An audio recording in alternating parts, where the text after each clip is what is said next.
Welcome to the BrainShape podcast, hosted by Dr. Andrea Wilkinson, a show where we cut through the noise of the ever-growing, ever-changing world of brain health. What works and what doesn't, what's fact and what's fiction. We look at tips, tools, and techniques backed up by real scientific studies to help you keep your brain healthy and hopefully have some fun along the way. Now, here's your host, Dr. Andrea Wilkinson. You're listening to the BrainShape podcast, episode number 17. What are your thoughts about brain games? Do you play them? Do you think that playing brain games online or on your mobile device will help boost your mental functioning? The billion-dollar brain training industry would have you believe this was the case, but the scientific research on the matter tells a different story. Today, I will share with you my story as a young graduate student trying to unlock the power of brain games and the science I uncovered that showed the limitations of brain games. The truth is that brain games help you get better at the game, but they don't help you improve your mental functioning overall. Brain games can be played for fun, but there's little evidence to suggest that they will boost your brain capacity overall. Not to worry, researchers have been hard at work trying to figure out what actions we can take that will help boost our mental functions. You just won't find them in the App Store. This topic is near and dear to my research heart. Here we go. Here I am talking about the limitations of brain games. I want to start this episode by giving you a little bit of a background about me. I started studying aging when I was getting my BA, or my Bachelor of Arts degree, in early 2000. It was 2002 specifically.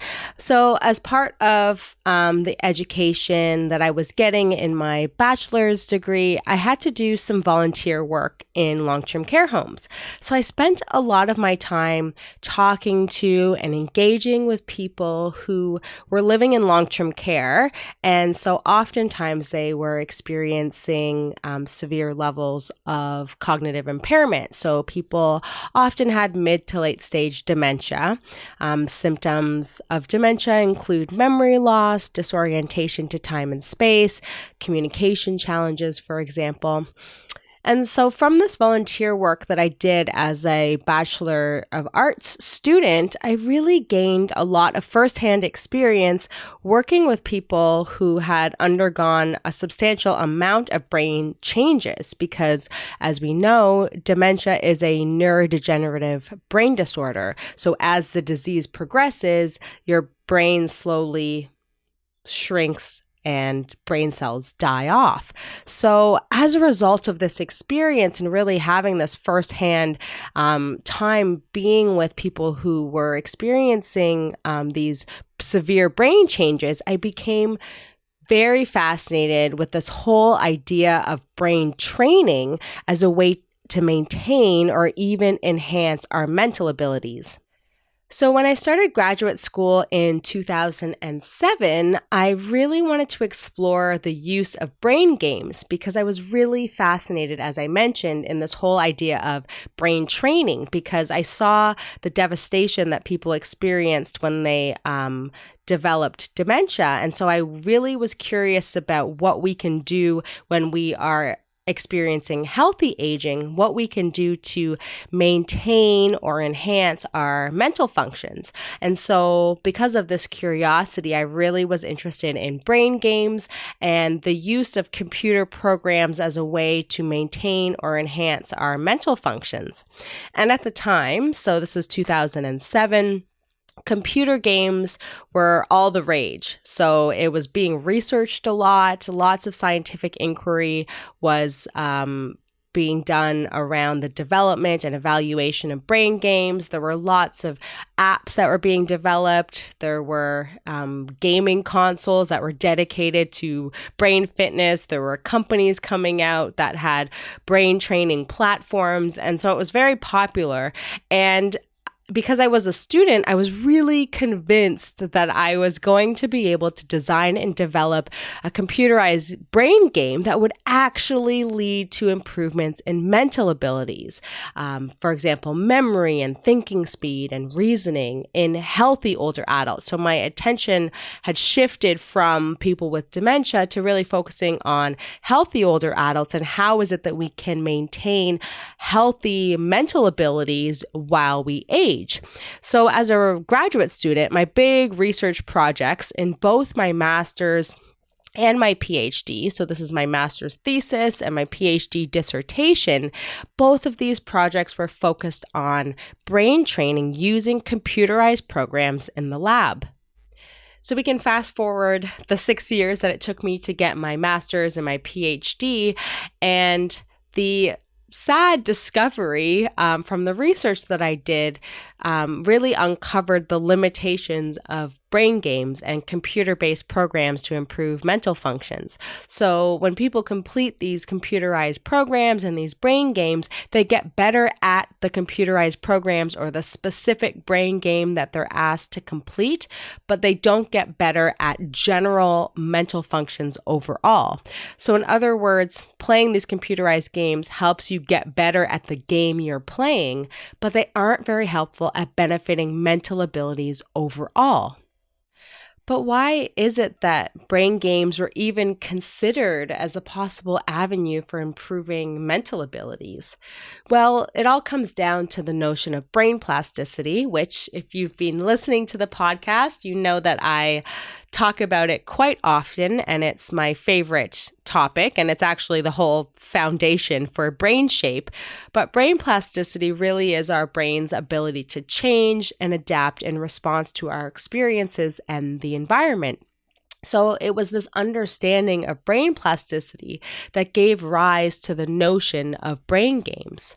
So if we design computerized programs and brain games that tap into various mental functions, so if these games help us exercise our memory or speed up our thinking speed, or help us to ignore distraction or improve our reasoning abilities or whatever the mental ability may be, the concept of brain plasticity would have us believe that the experience of playing this brain game will impact how our brain functions.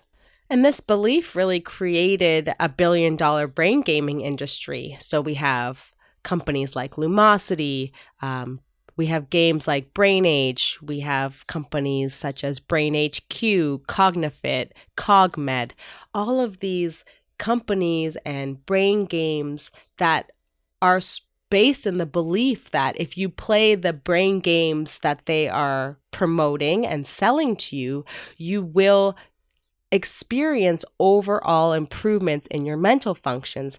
But the research evidence doesn't back that up. The research evidence shows that you will get better at the games that you're playing, but you don't get better at abilities outside of those brain games. And so when you're engaging in these programs, you see improvements in the actual game. And that is probably the positive feedback loop that's fueling the industry. So you see these improvements in the game, but the catch is that you're not going to see benefits outside of those brain games. The body of research, the scientific literature really continues to suggest time and time again that there are limitations to how much brain games can change your mental functions. Now, of course, you're going to find some research that suggests that this is not the case, that there are some generalizable benefits from playing brain games, and there are unique cases in which this is shown. But the overarching scientific literature, the larger body of research really points to the narrow benefits of brain games. You get better at the specific game you're playing or a task or a game that's very similar to the one that you were trained in, but you don't get better at overarching mental functions. Now, there's a large body of research that supports the limitation of brain games in improving our mental functions. But for this podcast episode specifically, I'm going to be talking about the research that I did in my master's and my PhD. So in my master's research, I trained people to ignore irrelevant material using a computerized task. And the reason that I chose the specific mental ability to train mental functions in healthy older adults is because our ability to ignore distraction is really important and integral in our everyday functioning. So for example, if you're at a party and you're talking to a single other individual, but you're surrounded by other conversations, being able to drown out those other conversations and really focus in on the conversation that you're having requires that you suppress the surrounding distractions. Or if you're at a coffee shop trying to read a newspaper, but it's very busy and lots of other people are talking around you, being able to drown out that superfluous noise and really focus in on the task at hand, which is reading the newspaper, that also requires our ability to ignore distraction. And it also is related to suppressing automatic urges. So another example that I actually struggle with is the urge to check emails or do another task when I'm trying to write a blog post or outline a podcast episode. And as we age, we actually experience more difficulty filtering out distractions. And this is well reported in the scientific literature. And this is because ignoring distraction is controlled by the frontal lobe of our brain. So this is the area of our brain that is at the very front of our brain. And this area is actually particularly vulnerable to aging. So it is one of the last areas to develop when we are young adults, and it's the first to experience age-related changes. And the frontal lobe of our brain is really where our higher level thinking happens. So in my master's thesis, I was really interested in targeting a mental function that utilized the frontal lobe of the brain. And I really wanted to look at training people's ability to ignore irrelevant information, because this in the literature was linked to a whole host of other mental functions. So being able to ignore distracting information was theoretically linked to our memory performance and our thinking speed. And so I thought if I trained ignoring distraction in healthy older adults, I should then see these improvements in all these other mental functions.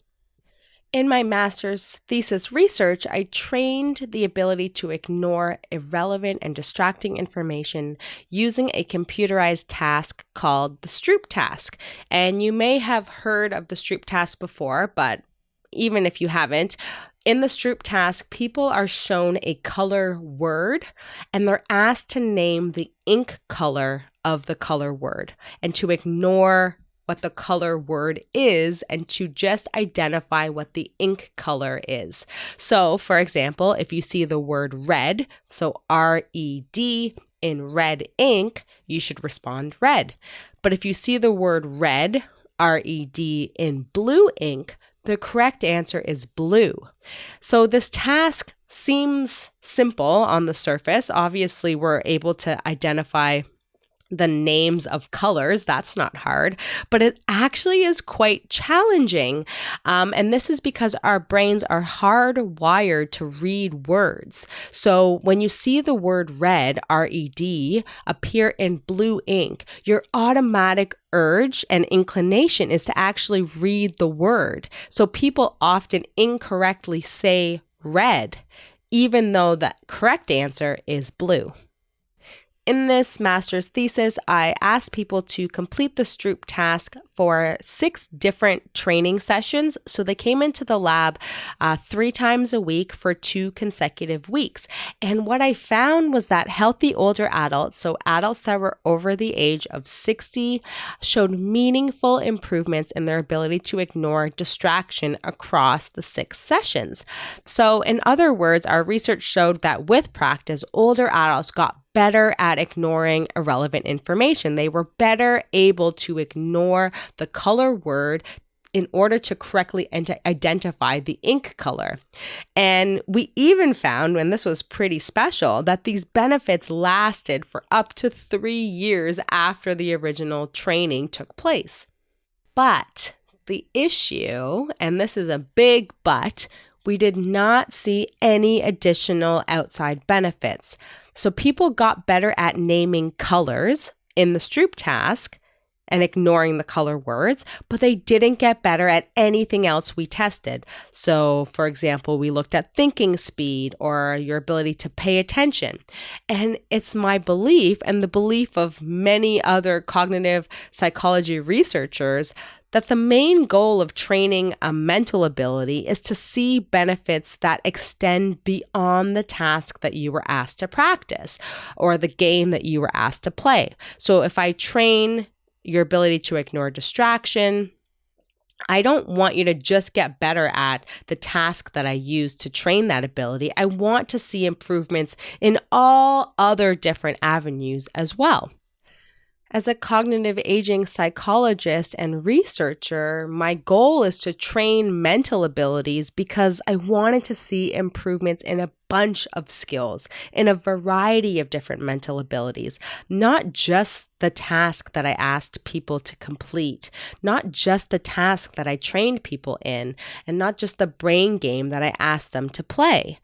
But my master's research didn't support this. And some of the research that was coming out at the time, so this is around 2009, was really starting to show the limits of brain games and brain training programs, that you can train someone's ability to perform a specific task in a brain game or through a computerized task, and it led to improvements in that specific game or in that specific task, but it didn't lead to improvements in other unrelated abilities.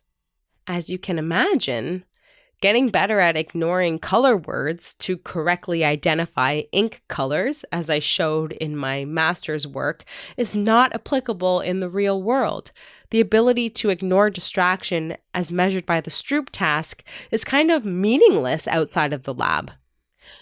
But as a young graduate student, I wasn't convinced that brain games and computerized programs to train mental functions was truly limited. I really believed that we just hadn't found the right combination, the right way of training mental functions using brain games and computerized programs.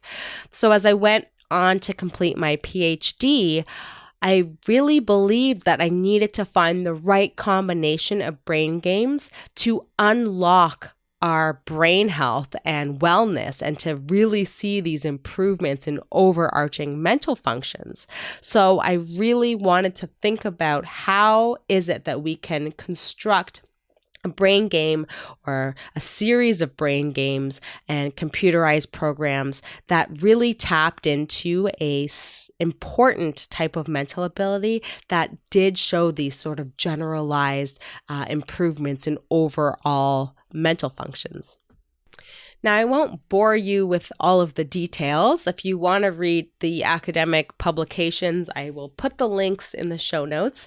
But for my PhD research, I was again training this ability to ignore distraction because, as I mentioned, it was a ability that targets our frontal lobe and an area of the brain that undergoes some of the first age-related changes that we see.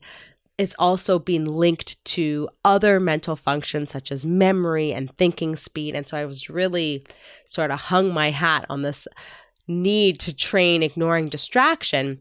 But in my PhD research, the way that I did it differently is that I used a variety of different tasks. So I didn't just train one type of ignoring distraction. I didn't just train ignoring distraction using a single task. I used this whole mixture of computerized brain exercise programs because I was convinced that I would be able to yield these broader benefits than I saw previously if I used the sort of mix of computerized brain programs.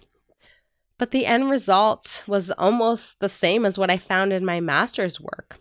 Healthy older adults got better at the specific tasks that I asked them to complete across the training, but the benefits don't extend to other mental abilities. So I looked at whether we saw improvements in memory performance and thinking speed, which theoretically was linked to this ability to ignore distraction, but we didn't see that. People got better at the tasks that I asked them to complete. They got better at tasks that were very similar to the training tasks, but anything that was unrelated to what they were specifically trained in, the tasks that they were specifically trained in, didn't show any improvements.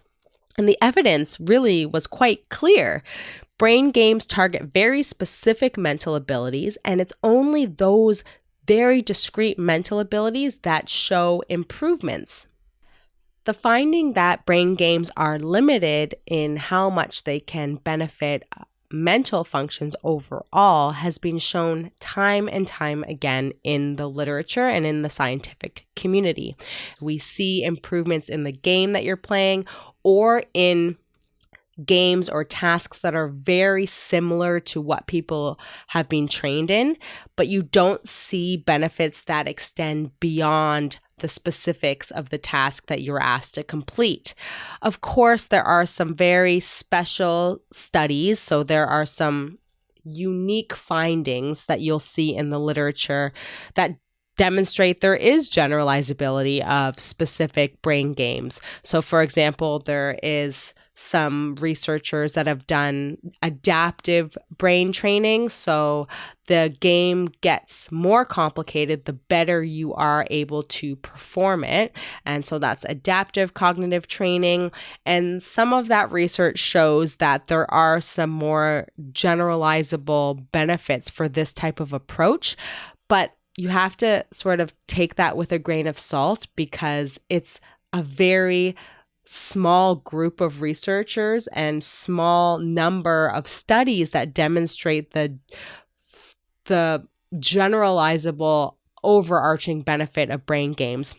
The vast majority of the research, as I mentioned, really points to the limitations of brain games. And there are a handful of studies that demonstrate that that's not the case. But you really have to think about what the majority of the research is showing. And the majority of the research points to the limitations of brain games. So just a little side note, this is the state of the current literature. So it's 2019. Currently, the evidence that we have points to the limitations of brain games.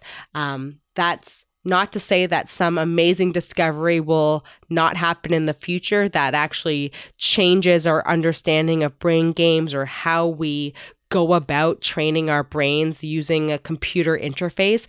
That might happen in the future, and that might change the evidence that I'm sharing today, but using the approaches that we have currently in 2019, there are the vast majority of researchers that demonstrate the limitations of those approaches. And so I just wanted to make that little side note. Some of the current research on brain training suggests that ideal approaches to improving or maintaining mental functions should utilize a more innovative approach by targeting changes in thinking patterns using real-world materials, rather than what we have been doing, which is targeting specific or discrete mental abilities through practice on lab-based computerized tasks. And as I already mentioned, some research also shows that the benefits of incorporating practice or training tasks that adapt difficulty levels to individual performance may also yield better results. But as I've continuously stated in this episode, the overwhelming evidence is really that there are limitations to brain training. And some other research that was published in 2016 by Simons and colleagues in an article called "Do Brain Training Programs Work?"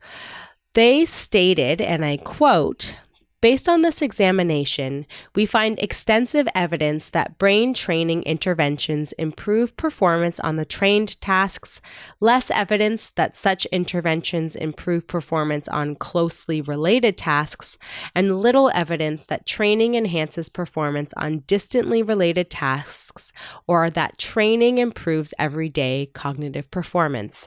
End quote. And as I see it, from the perspective of a cognitive aging researcher, The sole purpose of brain training is to improve a wide variety of mental functions that are used in everyday life.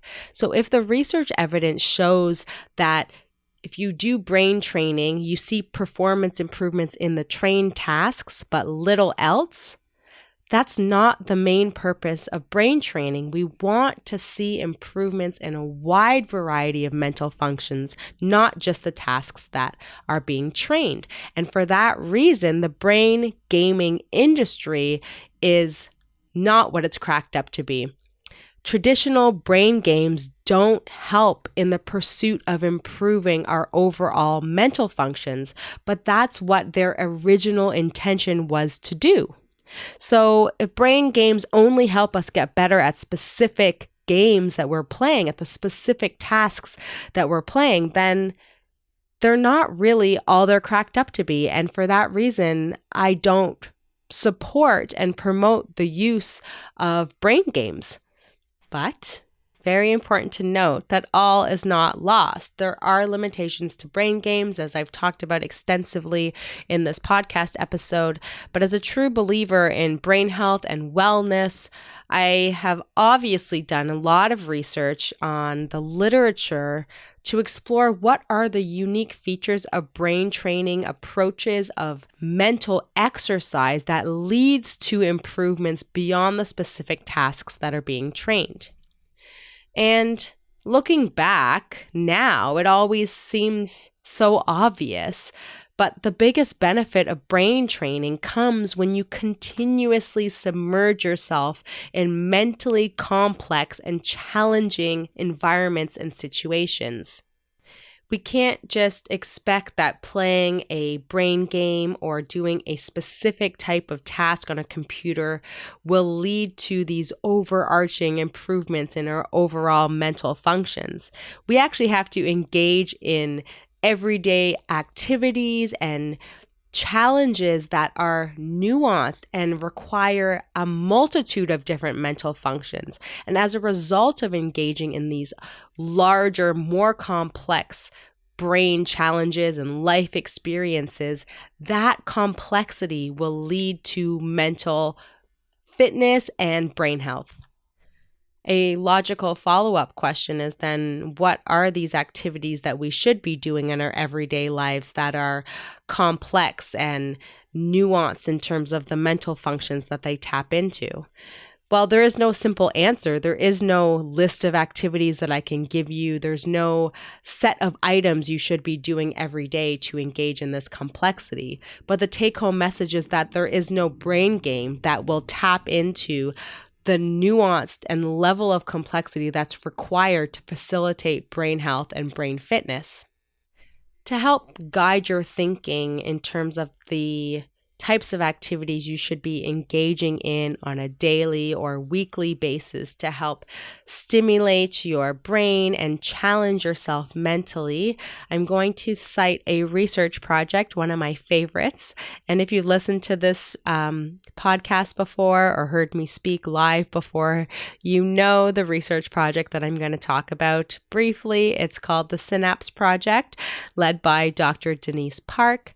And this research study really looked at the differences in brain activation and impact on cognitive performance between active engagement versus passive engagement. So as a brief summary, the Synapse Project systematically showed the extra mental boost that arises when we remain in a state of sustained mental challenge and continuously seek to acquire new information. So that is active engagement as compared to inactive observations with familiar materials and existing knowledge, and that is more passive engagement. So the individuals in the active engagement group completed a professionally taught photography and or quilting course. So in the photography group, participants were trained on how to use a camera and computer software programs for photo editing. In the quilting course, participants first learned basic quilting skills, and then they progressed to complete complex individual projects using computerized sewing machines. So some participants participants actually completed a combination of the two courses as well. In contrast, the passive engagement group engaged in activities such as cooking, playing games, or going on regular field trips that were organized around different topics such as travel or history.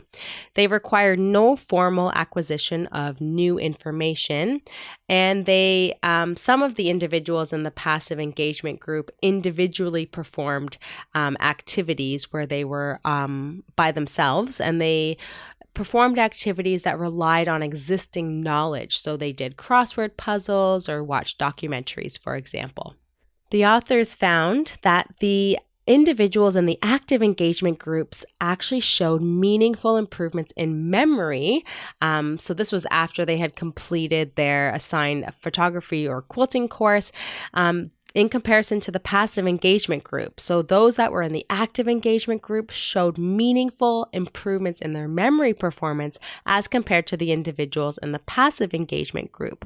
And when the authors looked at each of the groups separately, they found evidence that those that learned photography alone or in combination with quilting showed the greatest improvements in memory relative to those who performed individualized activities that relied on their existing knowledge, such as the crossword puzzles or viewing documentaries. So in other words, these authors found that sustained effort to acquire a demanding new skill improved memory. So the take-home message is really to seek out activities that are both novel, so they're new to you, and they're mentally challenging. And they're not just a simple brain game that exercises one type of mental ability, but they are these tasks or these concepts that you have to learn that are nuanced in terms of the mental abilities that they tap into. Just like we exercise our bodies physically, we need to exercise our brains with mental challenges. But training the specific mental abilities, so thinking speed or memory or ignoring distraction, is not as promising as training global, complex, and novel skills. So we need to push ourselves to explore new and exciting avenues that challenge and expand our minds. We need to shift away from exercising specific mental abilities using computer games or online apps and move towards training this overall general skills, like the people that learned photography or quilting. If we engage in the complexity of our lives, the discrete abilities, the thinking speed, the memory will benefit as a result of engaging in that overall mental complexity and challenge. So what is it that makes your brain sweat? What are some new concepts, new projects, new ideas, new topics that you want to learn about, new experiences that you want to have? And it's so important, and I say this all the time, but it is different for everyone. What is mentally challenging for me is different from what's mentally challenging for you. And you have to figure out your own space, your own area of when you are mentally challenged in a meaningful way. So in this episode, I really want to encourage you to step away from the brain games and the apps and think about ways to continuously challenge yourself, to force yourself out of your comfort zone and into an active learning state. Picking up a new skill, learning how to use a new piece of equipment. And there is no list of activities. It's not, take a photography course and learn how to quilt. Those are the top two items. The point of those activities is that it was new for those individuals and it continuously challenged them week after week when they were learning new skills and new information related to those skills. So what are some of the activities that you can do that will mentally challenge you? And remember, it's different for everyone, but the possibilities are endless. And the key is really to keep pushing yourself, because once you've mastered a new skill, once you've learned how to use that camera, you have to push yourself even further? How can you then make it even more mentally demanding? Is it by teaching other people how to use the camera? Is it by taking a photography course for landscaping? It's always about pushing the envelope and challenging yourself in a meaningful way. If you've missed any of this, you can dive into the show notes for this episode and all past episodes at www.brainshape.ca/podcast. To access the show notes from today's episode specifically, just type episode 17 in the search bar and today's episode will pop right up. Thank you so much for tuning in. I hope that this episode enlightened you about the limitations of brain games and showed you the research that demonstrates that brain games are not an effective avenue in which to exercise your mental abilities overall. We need to step away from training discrete cognitive abilities using computerized programs and apps and continue to engage in the complexity that exists in our everyday worlds, learning new things and challenging our minds. I hope that you found this as interesting as I do. So don't forget to subscribe to the podcast so that you'll be notified every time we publish a new episode. And since we're a weekly show, I'll see you back here next week. In the meantime, you can follow me on social media at BrainShapeTO and be sure to let me know if there are any specific topics that you want me to cover on the podcast. Until next time, keep your brain in shape. And as always, I've had such a great time hanging out with you.